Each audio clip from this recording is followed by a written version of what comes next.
So, you're looking for a career in India's vital nuclear sector?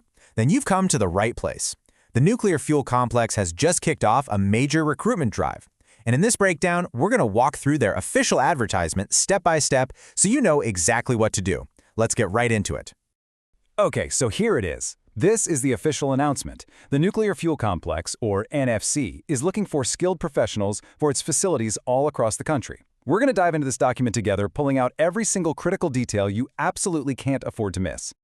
First things first, let's talk timing. Look, when it comes to government applications, you know the drill. The deadlines are absolutely ironclad.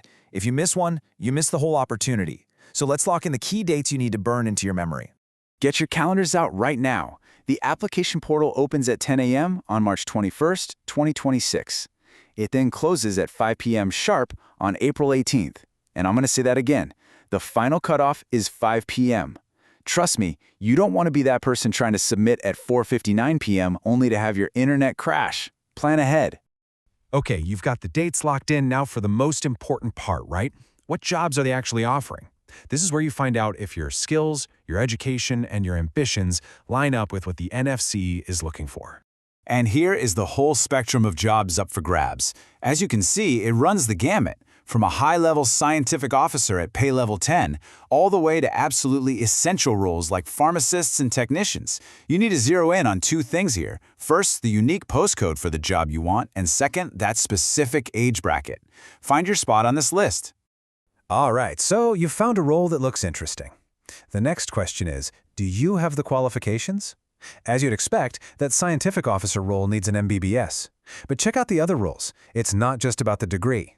For the scientific assistant, for example, they specify minimum marks, like 60% in a BSc. The details here are everything. I'd really recommend pausing the screen here to find your role and triple check that you meet every single requirement. So you looked at the last slide and thought, I'm just a little over the age limit. Well, hold on a second. The rules have some flexibility built right in. You can see there are age relaxations. 3 years for OBC candidates, 5 for SC/ST, and a full 10 years for persons with benchmark disabilities. So please, check this list very carefully. It might just be what makes you eligible after all. Okay, so you've confirmed you're eligible and the timeline works for you. Fantastic. But what happens next? Well, now it's time to understand the selection gauntlet. Let's break down exactly how the NFC is going to pick the right people for these jobs. Now you need to pay close attention here, because the selection process is not a one-size-fits-all deal. It actually splits into two completely different paths.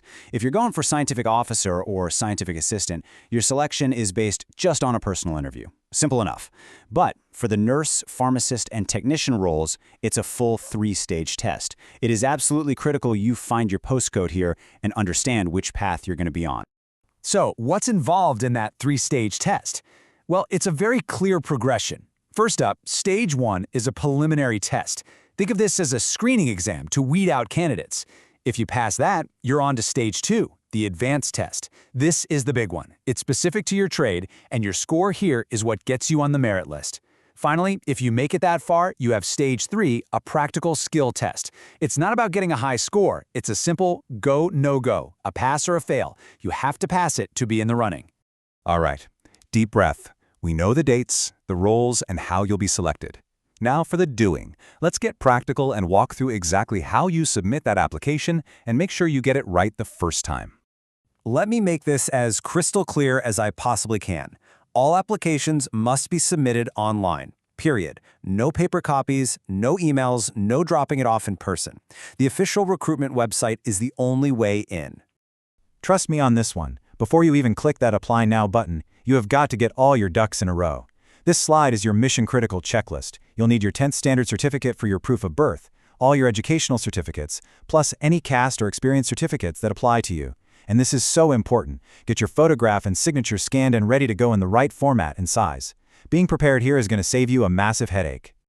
Next up, let's talk application fees. As you can see, they're different for each post. 500 rupees for the scientific officer, down to 100 for a pharmacist. But honestly, the most important detail is in that last column.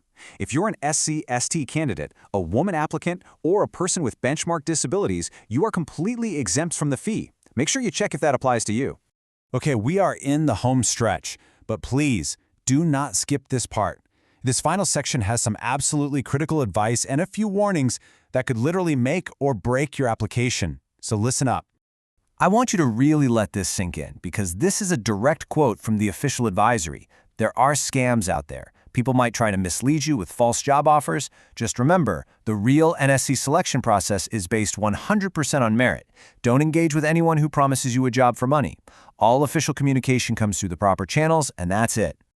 So before you go, let's just run through a final mental checklist. Number 1, bookmark and only use the official websites you see here. Number 2, you can apply for more than one type of job, but you can only submit one application per post. Number 3, get all your original documents together and ready to go for verification. And finally, don't forget this fantastic benefit. If you're an SC/ST candidate, you might be able to get your travel costs reimbursed for the test or interview. And that is everything. We've covered the dates, the roles, the qualifications, and exactly how to apply. The big deadline, one more time, is April 18th, 2026. So now the ball's in your court. The only question left is, are you ready to take that next step? Good luck.